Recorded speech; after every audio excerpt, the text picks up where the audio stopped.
Stanford University.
Guys, it's Ryan and Brandon.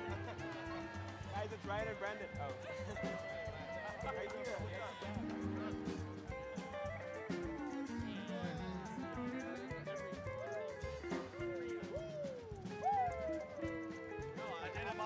Mama.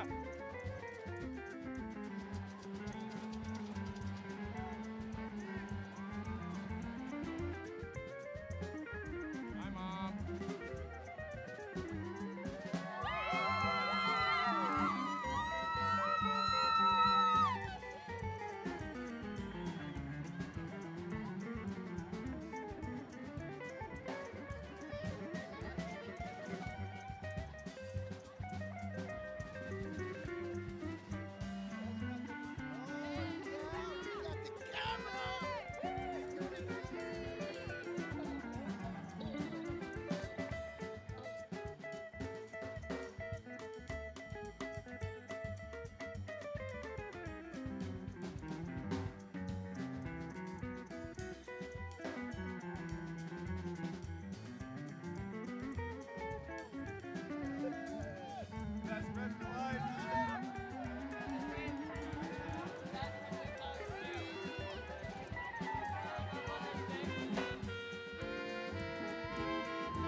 Live right now, so.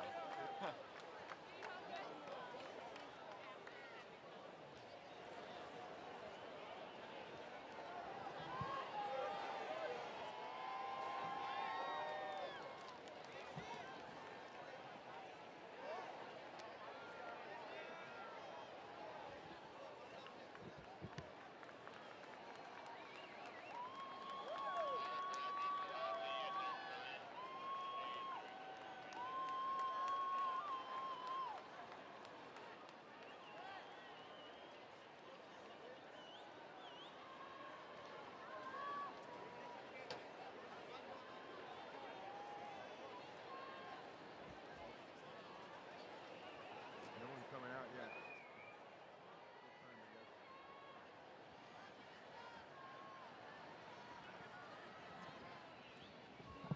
Keep going.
congratulate.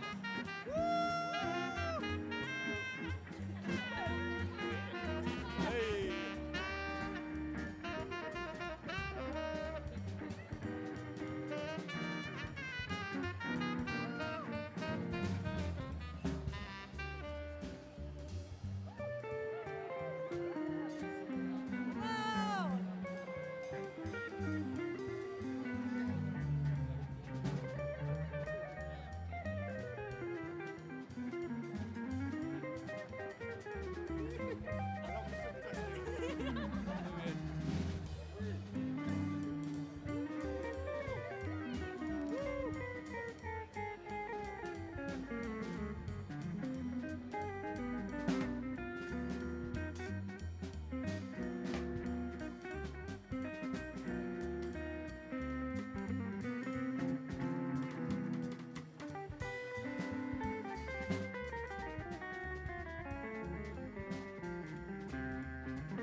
Le hicimos, Paraguay, Paraguay.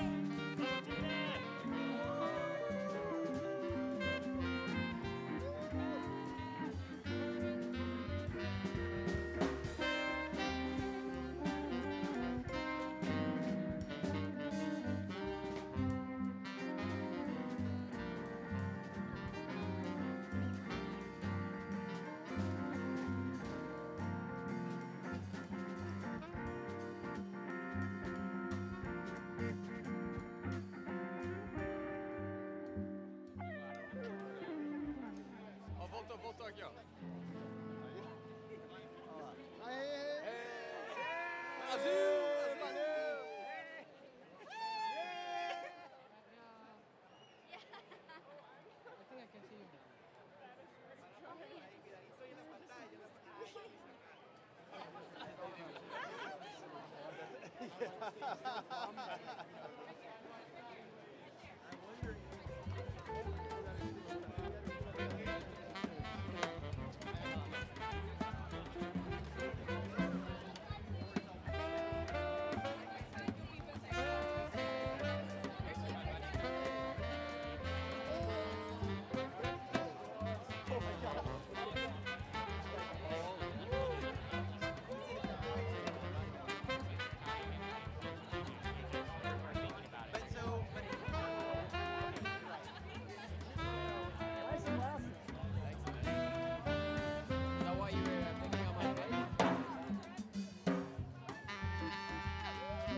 opposite is.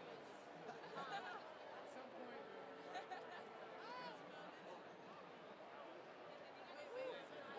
Your walker in the back, okay? Okay. And then, it's so exciting. You have the best seat in the house. So, I'm going to come and find you afterwards, and we're going to go out together, just like we went now, okay? Okay. Good.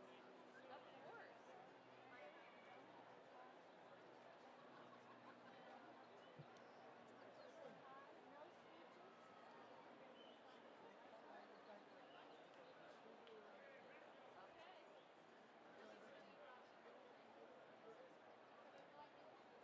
Ladies and gentlemen, please rise for the President's Party.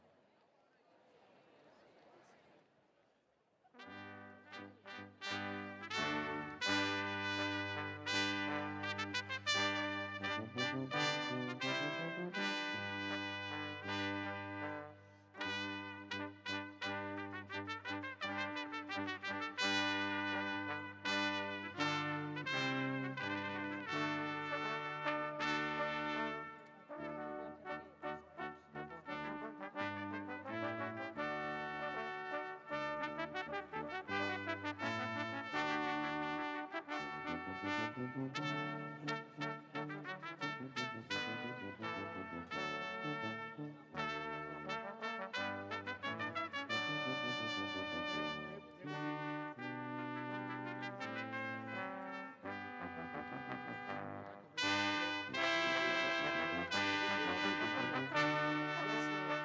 Party. The faculty go on the sides.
Please be seated.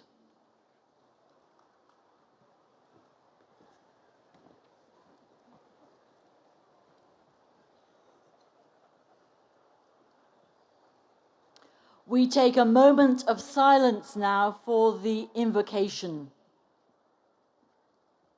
God of love, known by many names, heard in many voices, we invoke your presence with us today, a day of transition and a day of transformation at this 126th commencement of Stanford University.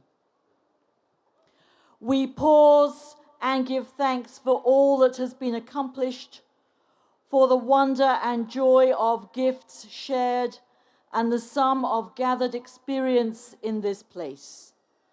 We remember with heartfelt gratitude all those who have brought us to this moment, friends and family, loved ones, professors, administrators, and staff. And as we celebrate great achievements and delight in all that we have learned, so we recognize that our work is not done. In the beauty and warmth of this day, we feel our existence as part of the greater whole, this fragile planet Earth and all it gives us for the sustenance of life. In this great gathering, we catch a sense of the ways in which we are tied together in the single garment of destiny, caught in an inescapable network of mutuality, as Dr. Martin Luther King Jr. expressed it. And so may we see this day as an invitation to continue the task of repairing our broken world, of using the knowledge we have learned and the wisdom we have gained for the greater good, and to be, as Jane Stanford urged, resolute in purpose. May the passionate dedication, the patient perseverance, the curiosity and creativity that brought us to this moment carry us forth to be resolute in creating a world marked by peace, justice, and compassion. Amen.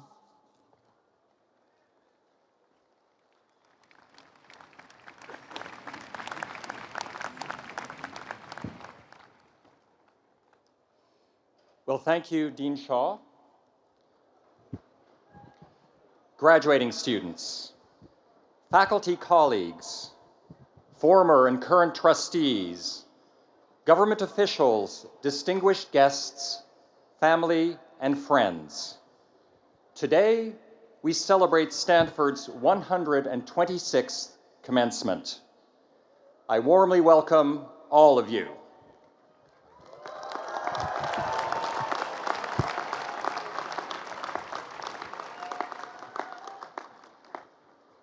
Before I start, I'd like to offer a few special welcomes.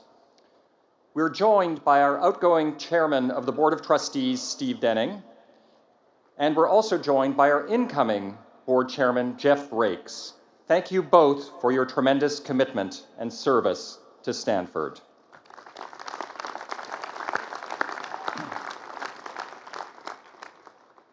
Another special welcome is to President Emeritus Donald Kennedy. Don, we understand your granddaughter will graduate here today. Congratulations.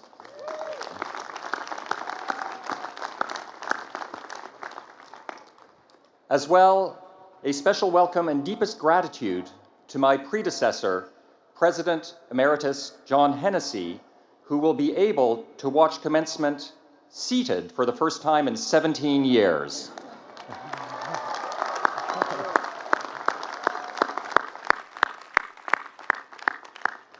John, we are all beyond grateful for your extraordinary leadership of Stanford. And now, I'd like to extend a most special welcome to all those who are receiving degrees today, seniors and graduate students from all the schools at Stanford.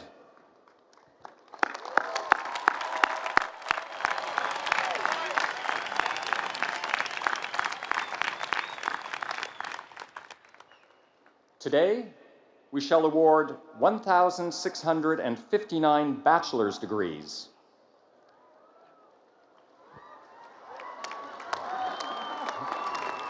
Yeah. 2,402 master's degrees.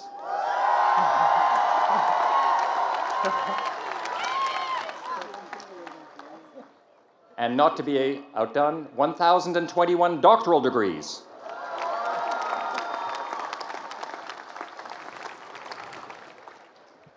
For those earning a bachelor's degree, 273 are graduating with departmental honors, and 276 with university distinction.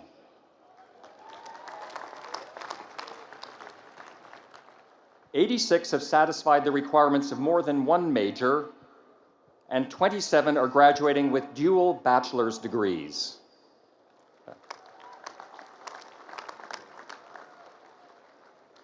363 have completed minors, and 168 are graduating with both a bachelor's and a master's degree.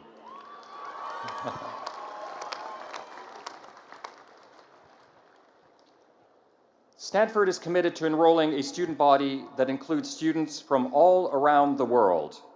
In terms of international students earning degrees today, 76 members of the undergraduate class hail from 33 countries.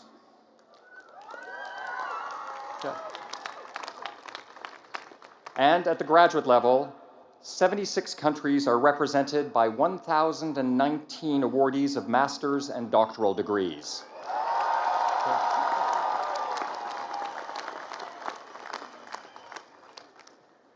I've come to learn that this tradition of reading the statistics of our graduating students long precedes big data being such a big deal and metrics being a mantra.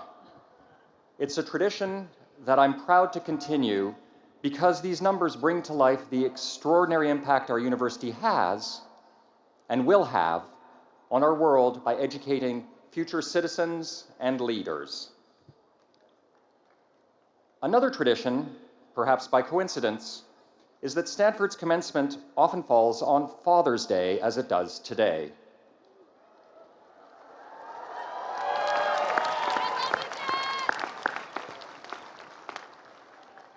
That gives us the opportunity to think of the special roles fathers play in our lives. I was reminded of this earlier this year when I, along with others here at Stanford, was invited by US Poet Laureate Robert Pinsky to participate in his favorite poem project. I chose to read Those Winter Sundays by Robert Hayden, the first African-American Poet Laureate, a poem that is an homage to his late father. An excerpt reads, "Sundays too, my father got up early and put his clothes on in the blue-black cold, then with cracked hands that ached from labor in the weekday weather, made banked fires blaze. No one ever thanked him." The poem reminds us of the importance of expressing our appreciation when we have the chance to do so, of not delaying. And so, I'd like us to take this opportunity now to say, Happy Father's Day, and thank you to all the fathers and father figures who are here with us.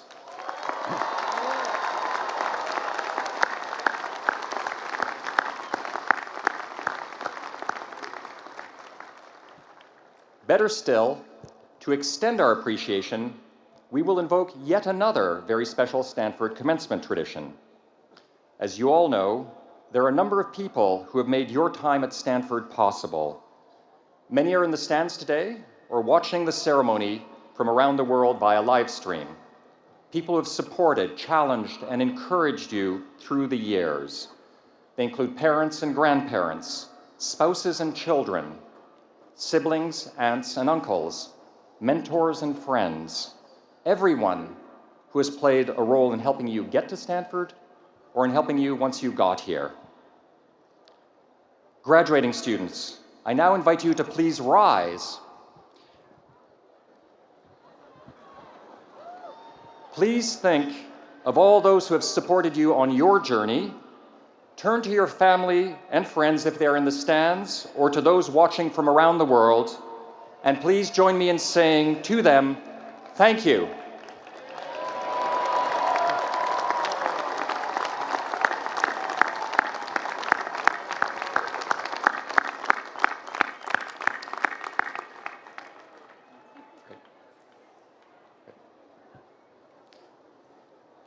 Great. Now, each day, I have the great pleasure and honor of working alongside our new provost, Persis Drell, and I will now turn the program over to Provost Drell, who will present the winners of the University Awards.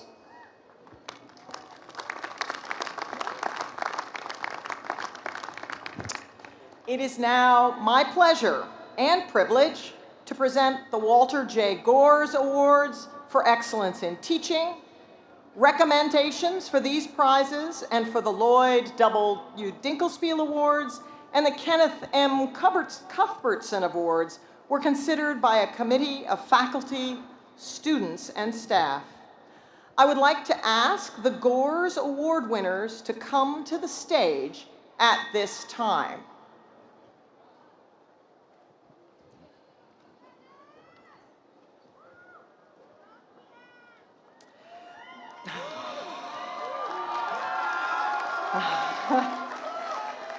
The Gores Awards were established by a bequest from Walter J. Gores, a Stanford alumnus of the class of 1917. Gores was a dedicated teacher who strove for excellence during his 30 years as a distinguished professor at the University of Michigan. The Gores Awards recognize excellent teaching at the undergraduate and graduate level as defined in its broadest sense, to include lecturing, discussions, tutoring, advising, and course development. Teaching is a complex art as well as an essential cornerstone of university life. I will call each recipient forward to receive his or her award, and I ask that you please hold your applause until I have announced all of this year's winners. The recipients of the 2017 Walter J. Gores Awards for Excellence in Teaching are Michael Toms, Professor of Political Science and Senior Fellow at the Stanford Institute for Economic Policy Research, Dan Reineman, Lecturer in the School of Earth, Energy, and Environmental Sciences, Lelia Glass, PhD candidate in Linguistics, and Kian Katun Farouche, MS candidate in Management Science and Engineering. On behalf of the university, I congratulate each of you for this recognition of excellence in your teaching.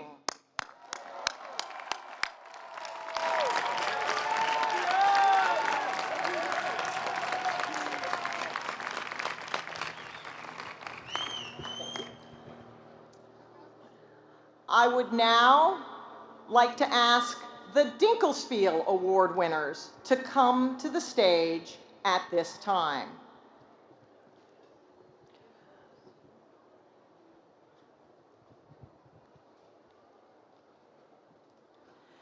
Lloyd Dinkelspiel's service to Stanford included the presidency of the Board of Trustees in the 1950s and was characterized by an enduring concern for the quality of undergraduate education at this university.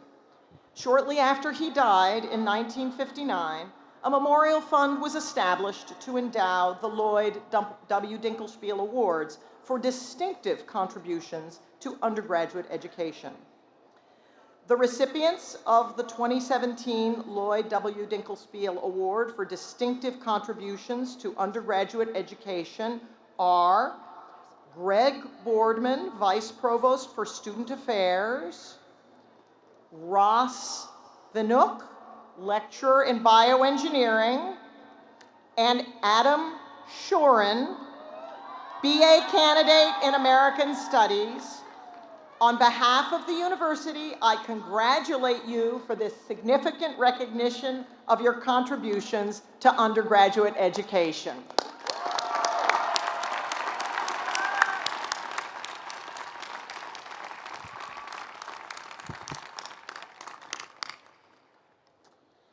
The Gores and Dinkelspiel Awards are joined by a third, the Kenneth M. Cuthbertson Award for exceptional service to Stanford University. I would like to ask the Cuthbertson Award winner to come to the stage at this time. The award was established in 1981 to honor the late Kenneth Cuthbertson, one of the early architects of Stanford's long-range financial planning and development programs. The sole criterion of the Cuthbertson Award is the quality of the contribution that the recipient has made to Stanford. This is a fitting and lasting legacy to a man who cared deeply about the university and its values, and whose contributions continue to benefit each and every one of us today. The recipient of the 2017 Kenneth M. Cuthbertson Award for exceptional contributions to Stanford University is Jeffrey Wachtel, Executive Director of the Knight Hennessy Scholars Program. On behalf of the university, I congratulate you for this distinguished recognition of your exceptional service to Stanford.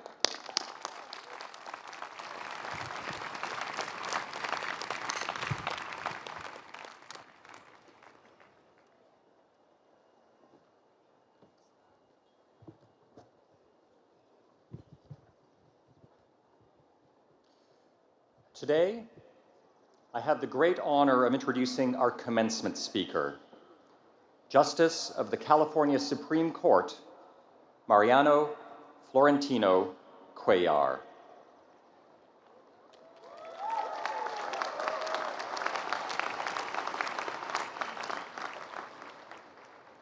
Justice Cuéllar began serving on the California Supreme Court in January 2015 when he was nominated by Governor Jerry Brown and confirmed unanimously by the California Commission on Judicial Appointments.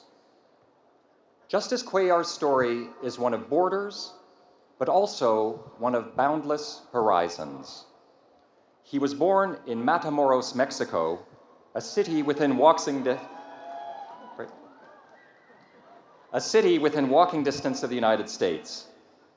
As a boy, he and his brother Maximo traveled each day by bus and then by foot to attend school in Brownsville, Texas.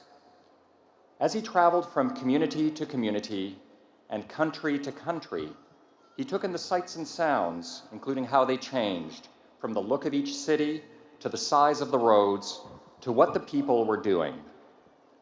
The contrasts he observed inspired curiosity about the influence of governance on culture and on society.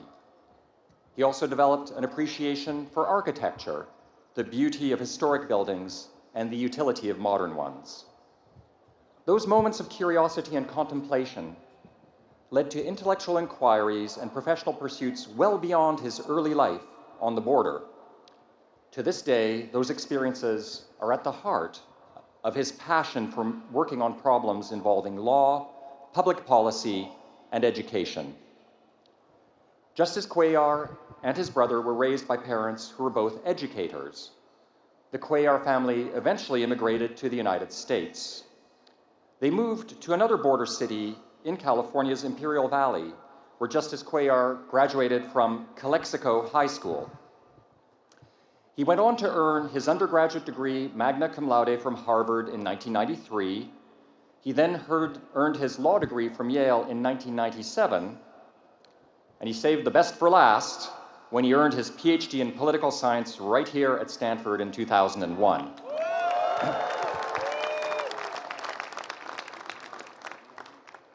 Stanford deeply appreciated Justice Cuéllar's exceptional scholarship, leadership, and empathy. The university invited him to join the faculty in 2001. Until 2015, he was the Stanley Morrison Professor of Law and Professor by Courtesy of Political Science. Between 2004 and 2015, Justice Cuéllar also held leadership positions at Stanford's Freeman Spogli Institute for International Studies. As Institute Director, he supervised 12 centers and programs addressing international affairs, governance and development, food security and the environment, and health policy. Justice Cuéllar has earned a reputation for possessing great integrity, for respecting a diversity of viewpoints to build consensus, for brilliance, and for grace.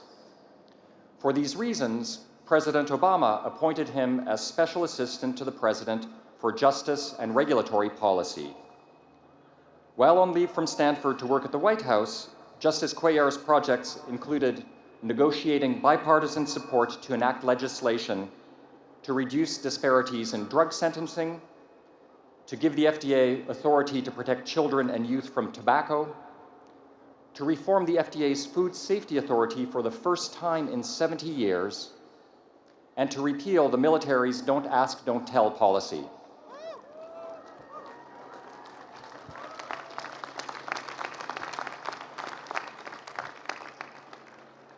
When I reflect on all of Justice Cuéllar's accomplishments and service on numerous commissions and boards, I am in awe of his dedication to public service.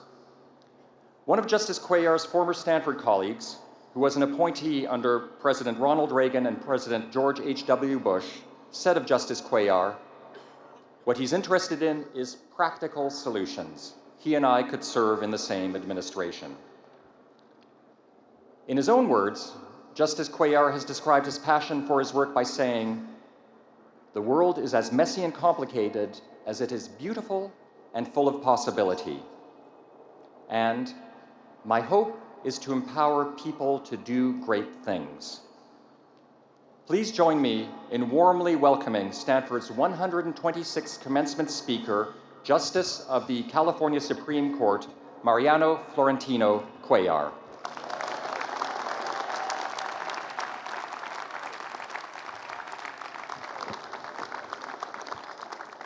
Thank you, Mr. President, for that kind introduction. Never once did my parents, my wife, or my kids imagine that I would be introduced in a football stadium.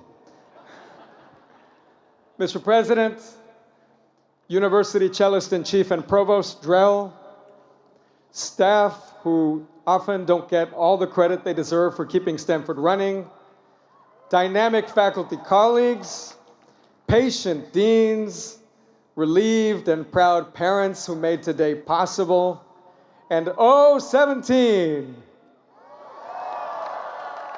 The sun shines on you today. Rightly so. Just a decade and 7 years ago, I was sitting where you are, so I've been in the sun too. I am deeply humbled to share this moment with you. I'm moved to my core by affection to Stanford, and blessed by having taught and learned from some of you graduating today. Here's the last time I felt this humbled at Stanford. At the very edge of campus is a nursery school, Bing Nursery School. My 4-year-old kid was going to school there, and I thought I'd go and observe him a little bit. So I was watching him play, and I started talking to him in Spanish. It's what I do sometimes, hoping he'll pick up some of it. He could tell some of his friends were getting a little confused because I was speaking a different language. So he looked over to his friends and he said, "That's my papi. He speaks that language because he wants me to learn a little Spanish, but also he only speaks a little bit of English." He should have stopped at, "He only knows a little bit," because that's how I feel today. Knowing I would feel this way, I went to my daughter, who's very optimistic and is a teenager, and I wanted to get some comfort from her, and she said something to me which I will loosely translate from the teenager speak that she used, but it was along the lines of, "Look, my hero is Hamilton creator Lin-Manuel Miranda. He gave the Penn commencement address in 2016, and nothing you do is going to come close to what he did. But look, even judges can find little morsels of inspiration. So I thought about sharing a draft of my own hip-hop musical, about an unpredictable, privileged New Yorker who makes it to the Oval Office and faces one crisis after another. Would you like to hear a little bit? All right. The main character is, of course, Franklin Roosevelt. I don't know what you were thinking. All right, here we go. Snap your fingers. Check out this lonely, only child of upstate New York. In his mouth a silver fork with so little need for work. How does he become the famous FDR, steward in a global war and protector of the poor? In their faces, you see the embraces of this man in leg braces. The silver-tongued future father who lost his father got a lot farther by acting a touch nicer, by being a bit wiser, by picking his wife smarter. By 38, he tries out for Veep because he won't wait for fate.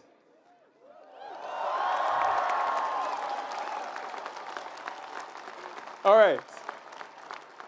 So now you've had a chance to see firsthand why I should stick to my knitting, which I'm going to try to do.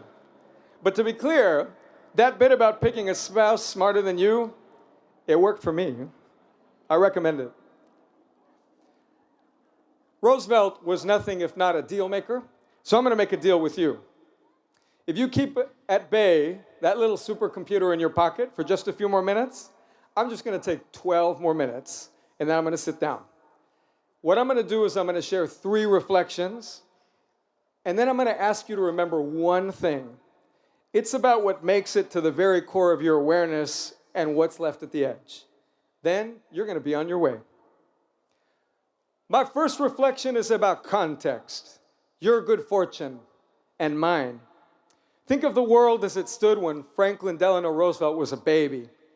Back then, nearly 40% of children around the world died before age 5. Think about that just for a moment. Today, only 4% of children die before age 5. As my grandfather was teaching himself to read in rural Mexico a century ago, global literacy was 12%. Now it's 85% of the world's population that can read.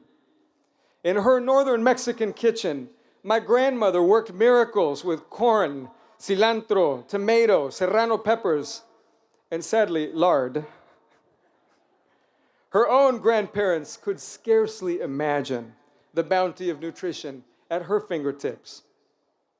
That so much food is grown by so few people is a miracle.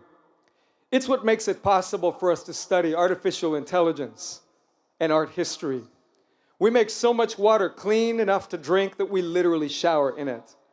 As we celebrate your graduation, we have the means to enjoy lives that are not only more fulfilling, but twice as long on average as when my grandfather was born. You are the heirs to this gift of progress across time, for some of us across borders. It is a testament to creativity, to science, yes, to engineers, but also to those social scientists sitting over there, to how we understand how society changes, what it takes to get someone to wash his hands or her hands in the merest instant of time in history. My father's father began life as a shepherd in rural Mexico and had no formal education. Leaving his parents at age 12, he struggled to make it to the border city where I'd eventually come into the world. Later, he worked to create a municipal waterworks that brought the city clean water. He faced not only engineering problems, but the complacency, the corruption that to this day can frustrate even the most idealistic efforts to improve health. Yet he succeeded in the end. And clean water helped strengthen the city's health, literally and figuratively. The water in the river dividing Mexico and the United States, where I was born, also told a story. How people experience different lives, different levels of well-being across borders, even as trade and migration has made our world smaller. As a kid, I used to look across that river. I used to look at the other side, at a place that looked cleaner and richer, because it was. Per capita GDP in America back then was 4 times greater than what it was in Mexico, like Egypt sharing a land border with the United Kingdom. Trucks rumbled north, crossing that border piled high with okra. I pondered how fate sorted the babies to one side of that border or the other. Years later, my family followed those trucks to this country in search of a better life. Then, as now, I was drawn to this complicated and beautiful country by its commitments, however imperfectly realized, to finding a place for immigrants like my brother and me, and like my mother-in-law who escaped North Korea as a child, to public schools like the ones that prepared so many of you and me for college, to the higher ideals that JFK evoked in his inaugural address when he spoke of a place where the strong are just, the weak secure, the peace preserved. These ideals are not easy to realize, nor can we erase the concerns of people whose lives are at the very edge of subsistence even now. Angus Deaton reminds us 1 billion people still have the short lifespans, the bleak living standards their forebears endured. I would add examples from our own body politic. Somewhere in America this morning, a man who still hungers for work decides to give his plasma for money to support his family. To leave hidden his life also risks neglecting another life, that of his little girl, who's never had someone tell her that she could grow up to attend Stanford too. There is no point and some peril in facing the challenges our world has in store for us, divided, deprived of the wisdom and talent, waiting to be tapped. May knowledge, your knowledge, bring light to these divisions. Which brings me to the second reflection about what it takes to expand knowledge, to bridge divides. Some of my most moving moments happened right here. Yours too. Falling in and out of love, discovering the subtle melody as I once did, connecting psychology and economics, learning to speak up and forge coalitions, how to dialogue over what's true and what's not, instead of just fighting over what you believe. It's the people at the edge of your awareness that suddenly become your close friends, even though you join a Black Lives Matter protest and she's the daughter of a cop and thinks you have policing all wrong. You've conveyed your high expectations of this place, and rightly so, and it's tried to work, however imperfectly, its quiet miracles. The last decade and 7 years have also made me understand something else. Our knowledge and values are forged to a considerable extent, not by the days that go the way we expect, but that the ones who turn the way we don't expect. Maybe you experienced something like a bus ride I took once when I was a graduate student. I'd been volunteering in San Jose, and one evening I missed the Caltrain. The ride on the 22 bus late that night was not short. 2 riders were kvetching about the pains of re-entering society after being in prison. Their words would echo in my mind years later when I worked at the White House. After an hour, a fight nearly broke out between 2 of the passengers. Both of them were drunk. The driver calmly parked the bus, announced on the PA that we'd stay parked until the 2 gentlemen keen to fight got off the bus or calmed down. As the passengers groaned, the belligerents eyed each other like Burr and Hamilton.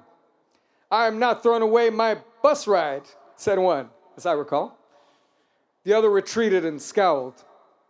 The bus rumbled on, and I pondered how much else the driver could add to what I was learning in graduate school and law school about resolving disputes.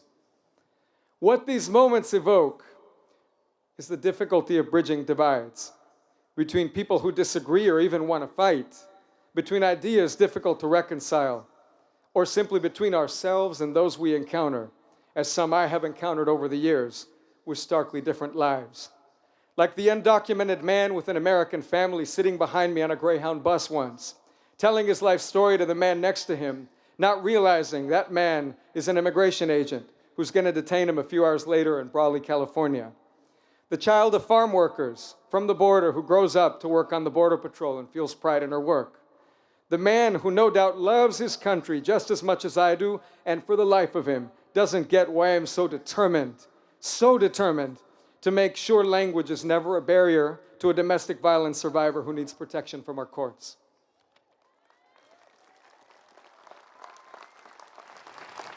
The opportunity to see these divides, to bridge them, now passes to you, 017.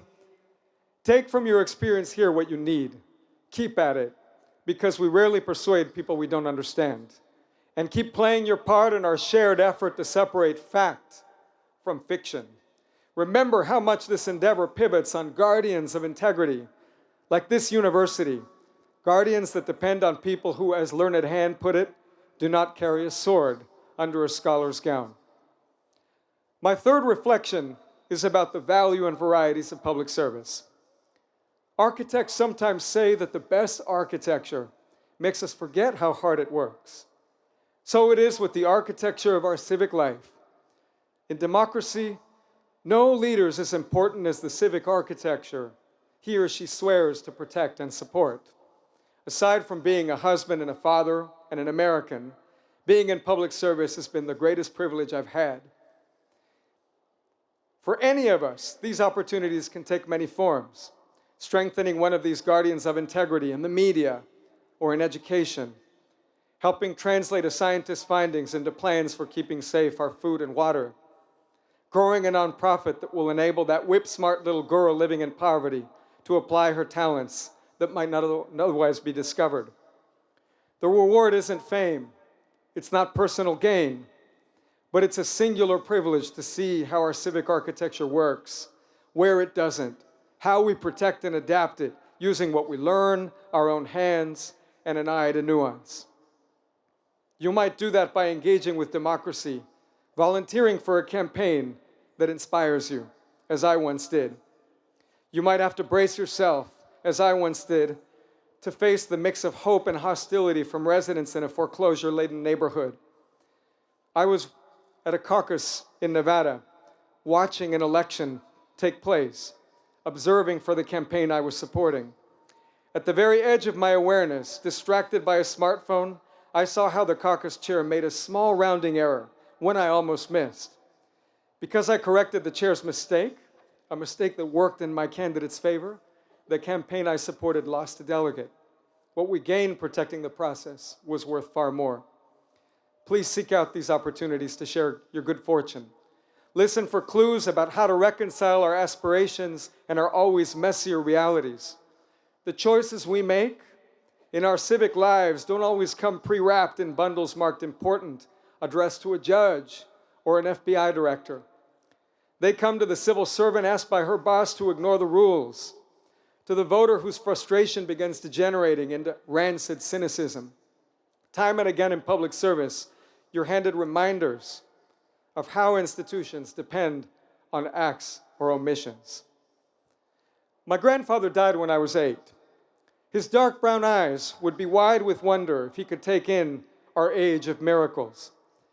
He'd soon guess what you know, that more change is coming, about how we deliver justice to everyone in any language, how we reconcile freedoms of those who can prosper in any country with the needs of those stuck, struggling in their own country, how we build convolutional neural networks, not only for getting us to buy something, but helping us be resolute not to, how we face loss of dignity from lost work, how we confront climate change, how our technology can feed the world without feeding machines too much power over our lives. Today, and I'm getting to the end, I've sought to remind you of your own power by talking of the edge and the core. Yours, and only yours, is the power to embrace what's at the very edge of your awareness. The families getting left at the periphery in the larger story of human progress. What we learn outside formal channels of education. The emotions subtly driving us to anger. The unsettled feeling that we're not quite ready, if indeed we ever will be, to lethally arm that sleek, fully automated drone. The profound ways our institutions depend on acts or omissions. The molecule or data point stubbornly refusing to behave as predicted. Always, it's within your power to move these concerns closer in to your heartland of awareness. Take what's at the edge of your awareness seriously and it becomes your own edge, your advantage, your power to see the danger others face and in their fate, yours. Your ability to see the little miracles playing out in a Fresno poetry slam and not just a Silicon Valley coding camp. Your means to engage the world and each other as I have seen you do, And now it is your turn, O 17, heirs to the gift of more life, more health, and more wealth. So I share this last request. Keep close to you a letter. I don't care if you use a fountain pen or dictate it to your smartphone. You can write it tonight. You can address it to your future self. You can read it in 10 months or 10 years. Use that letter to list the values at your core. What you did here that fed your soul, quenched your thirst for understanding. What's been at the edge of your awareness that you'll place in that letter so it's nearer to your core. How you might bridge your own dreams and those of a family with its own heartbreakingly simple goal. Stay nourished, stay safe. It was no accident that FDR spoke of freedom from fear or hunger. Whatever his limitations, the former lonely only child sought a world where people could dream because they could feel safe and nourished enough to do so. That today you are living that dream is the very core of our celebration. Tomorrow, I'm betting on you, 017. Share that gift. Keep sharp your peripheral vision and celebrate these ideals in any language as the days turn into decades. Thank you, and God bless you.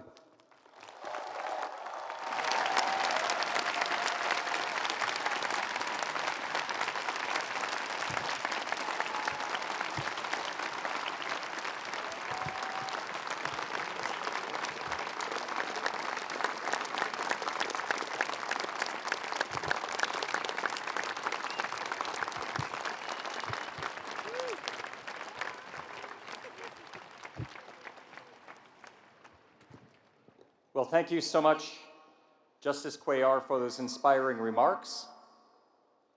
We also look forward to your Broadway debut. And now, will the Provost please present the candidates for degrees?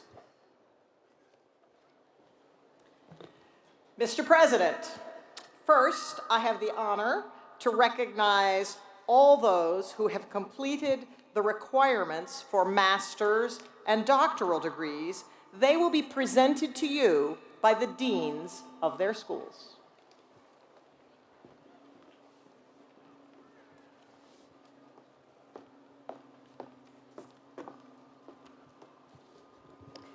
Will the candidates from the School of Engineering please stand?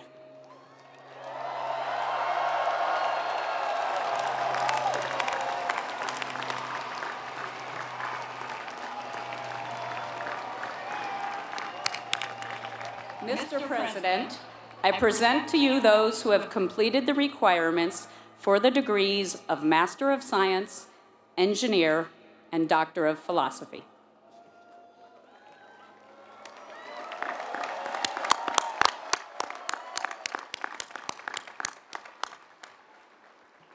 Thank you, Dean Whittam, and may I welcome you to your first commencement as Dean of the School of Engineering.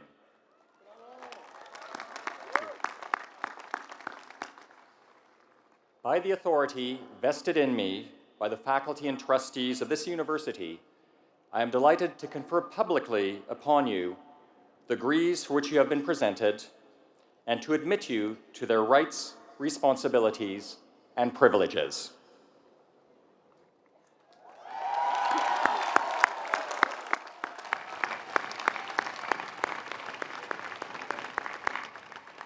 Will the graduates from the School of Engineering please be seated?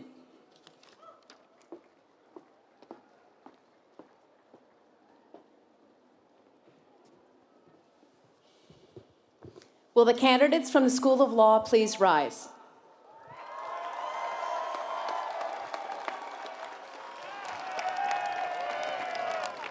Mr. President, I present to you those who have completed the requirements for the degrees of Doctor of Jurisprudence, Master of the Science of Law, Doctor of the Science of Law, and Master of Laws. By the authority vested in me by the faculty and trustees of this university, I am delighted to confer publicly upon you the degrees for which you have been presented and to admit you to their rights, responsibilities, and privileges.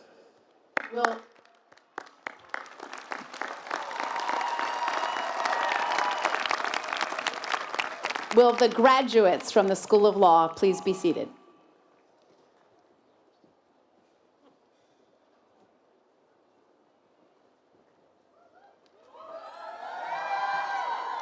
Hold. Will the candidates from the Graduate School of Education please stand?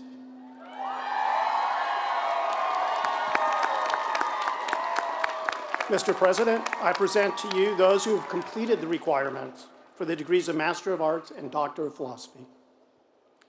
By the authority vested in me by the faculty and trustees of this university, I am delighted to confer publicly upon you the degrees for which you have been presented and to admit you to their rights, responsibilities, and privileges. Will the graduates from the Graduate School of Education please be seated?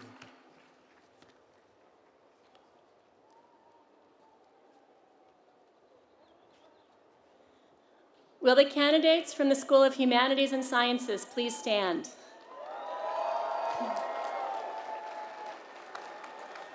Mr. President, I present to you those who have completed the requirements for the degrees of Master of Arts, Master of Liberal Arts, Master of Science, Master of Fine Arts, Doctor of Musical Arts, and Doctor of Philosophy.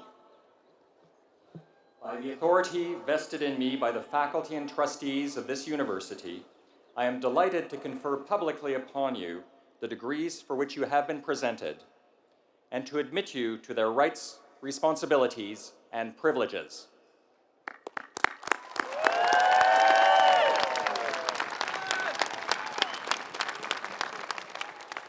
Will the graduates from the School of Humanities and Sciences please be seated?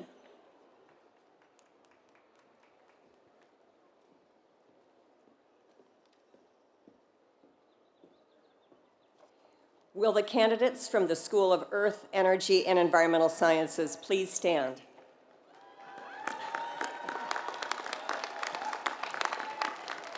Mr. President, I present to you those who have completed the requirements for the degrees of Master of Science, Engineer, and Doctor of Philosophy. By the authority vested in me by the faculty and trustees of this university, I am delighted to confer publicly upon you the degrees for which you have been presented and to admit you to their rights, responsibilities, and privileges.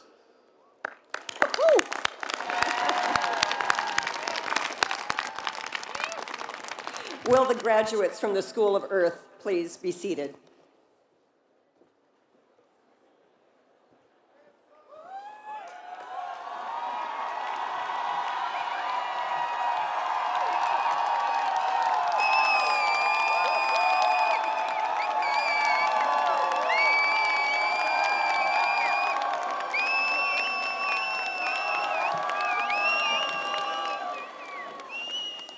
Will the candidates from the Graduate School of Business please stand?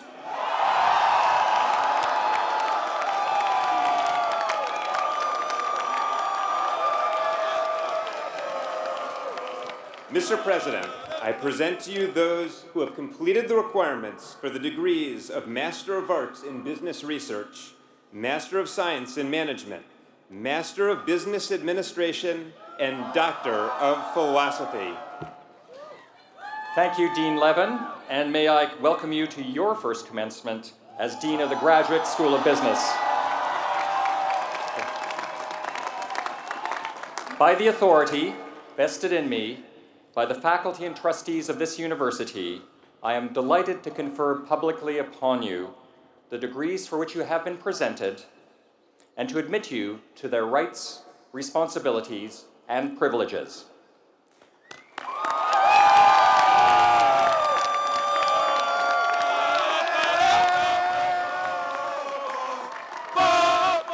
Graduates from the School of Business, please be seated.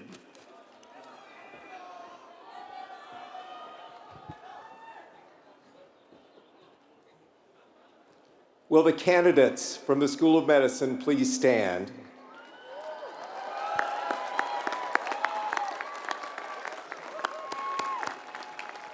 Mr. President, I present to you those who have completed the requirements for the degrees of Master of Arts, Master of Science, Doctor of Medicine, and Doctor of Philosophy.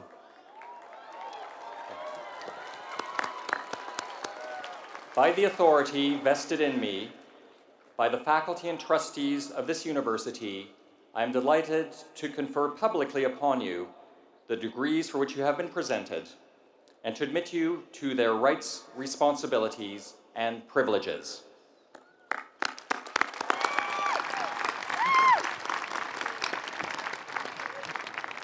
Will the graduates from the School of Medicine please be seated?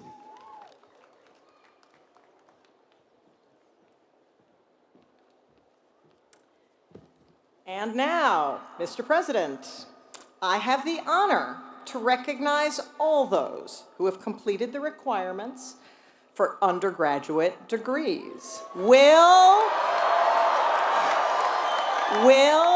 the candidates for the degrees of Bachelor of Arts, Bachelor of Science, and Bachelor of Arts and Science please stand?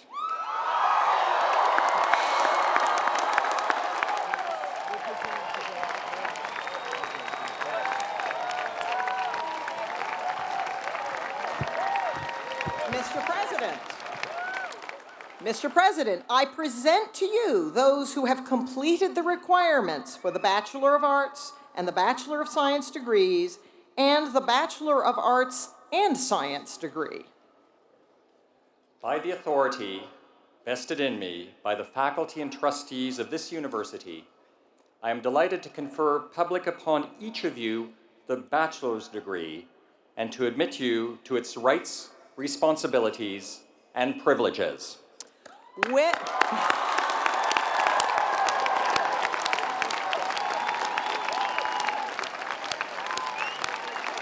Will the graduates please be seated?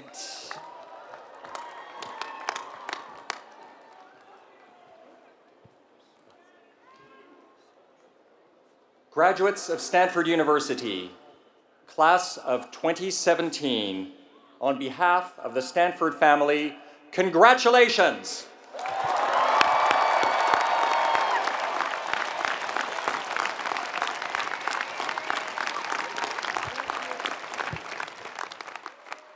What a joy for all of us to be here to honor you and to celebrate you. Commencement. A beginning, a starting point. As though for years you've been preparing for liftoff, and today is your launch date.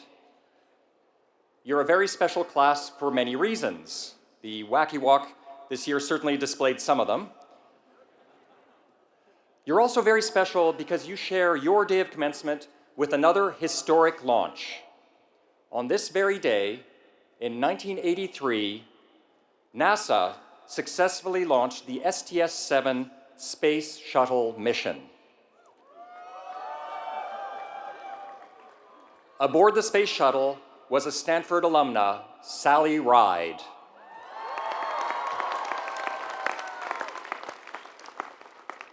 "34 years ago today, Sally became the first American female astronaut to fly in space and to orbit the Earth.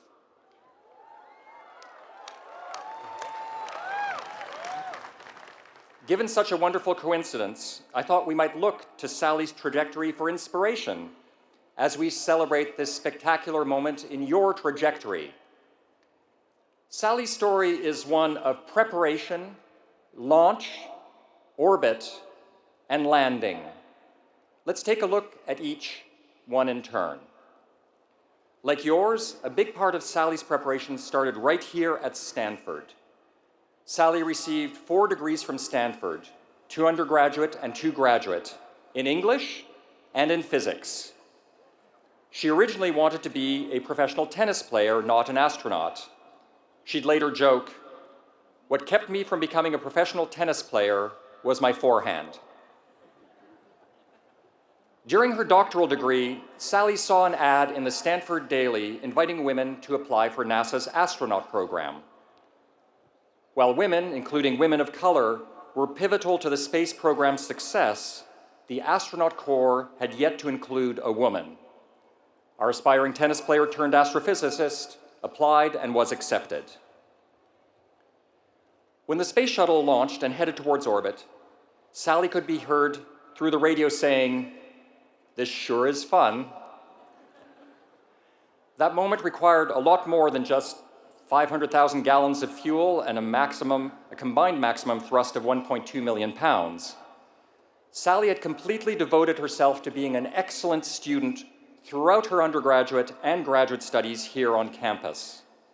She'd already been a member of the astronaut corps for more than 5 years, and she enjoyed the support of her family and friends, her professors and mentors, and thousands of NASA personnel, including her crew. Like Sally, I know all of you can appreciate a moment of tremendous joy made possible by dedication, countless hours of study, and a great crew.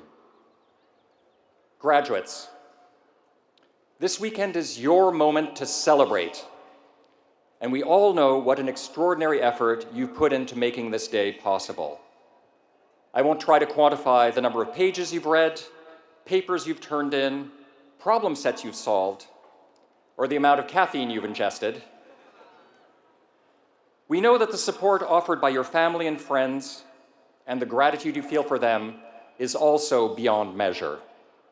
And I ask that you make sure that your crew knows it too. On behalf of the university, I want you to know we all swell with pride for you because today, on the day of your launch from Stanford into a vast openness of possibility and opportunity, you too are defying gravity and beginning to soar.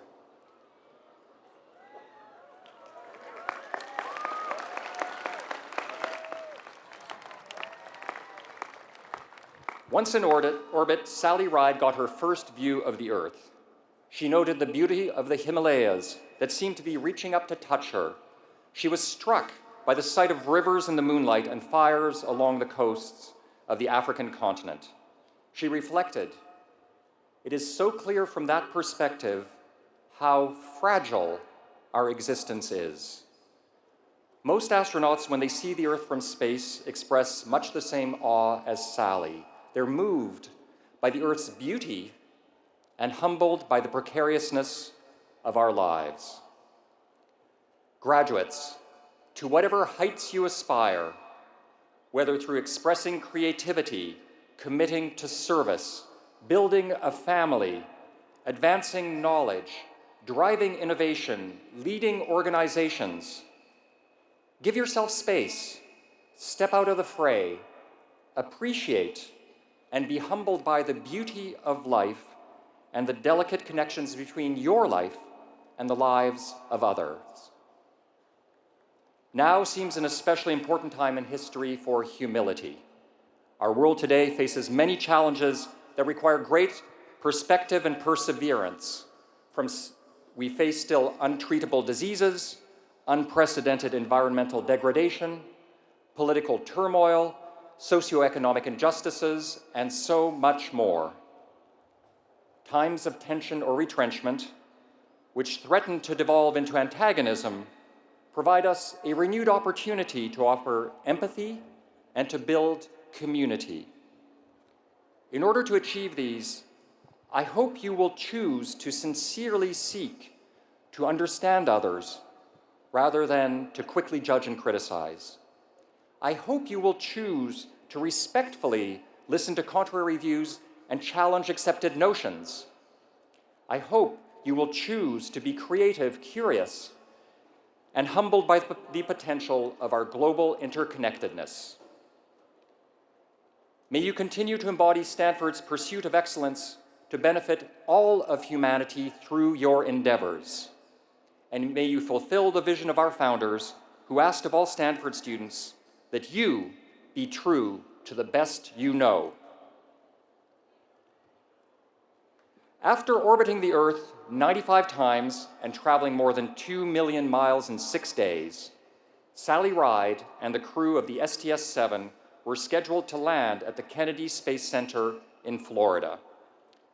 but bad weather forced a change of plans. The crew was required to orbit the Earth 2 additional times, and the landing was diverted to a location 3,000 miles away. Now, as you've learned from your time on the farm, California often has great weather, and that day was no exception.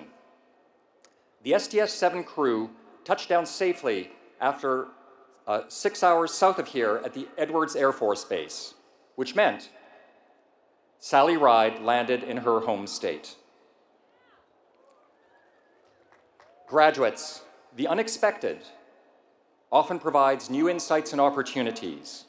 Remain receptive to surprises and be prepared to adapt as circumstances change. After all, as the saying goes, experience is what you get when you don't get what you wanted. So be open to unexpected experiences. There is a good chance one of them may transform your life. At one point, Sally Ride wanted more than anything to be a tennis pro, but the four hands of fate had different plans.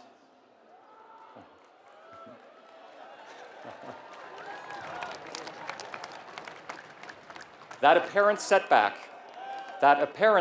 gave her the space to fall in love with physics, to discover she wanted even more to be an astronaut, and to fulfill that dream. She also went on to make history and to inspire generations of girls to pursue the STEM fields.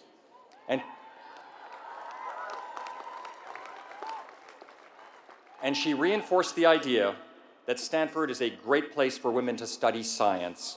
In fact, since Sally, Stanford has produced more female astronauts than any other college or university in the country.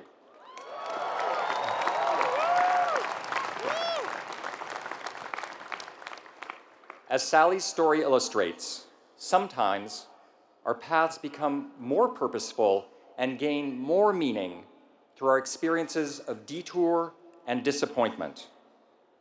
Remember, what seems like a setback might be a better path or an even better way home. Class of 2017, thank you for trusting Stanford University with your education. Because you will always be members of the Stanford family, and because California can be counted on for great weather, as you set forth on your own exciting journey, however near or far the winds of freedom carry you, remember, Palm Drive will be here and always clear for your landing. Congratulations, class of 2017.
I invite you to stand as you're able. There might be a breeze. Graduates of the class of 2017, proud family, mentors, and friends, we bless these moments and these years for all that we've learned, for all we have loved and lost, and for the quiet ways they have brought us nearer to one another and all that is yet to be. Today, on this day, we are especially reminded of those whose lives depend upon the quality of our work, the generosity of our spirits, and the preservation of the common good. Leaders and learners from the inspiration and words of Maya Angelou. I've learned that you can't go through life with a catcher's mitt on both hands. You need to be able to throw something back. Beloved graduates, may you trust and treasure the virtues of a giving heart and a compassionate life. May you have the grace to act with kindness, and may imagination inspire you, injustice trouble you, hope comfort you, friendship nourish you. Each beginning demands an ending. Every ending promises a beginning. Now is such a time. Go in peace, and may God bless you, O 17, grant you wisdom, courage, and resolve, now and in the days to come. Amen.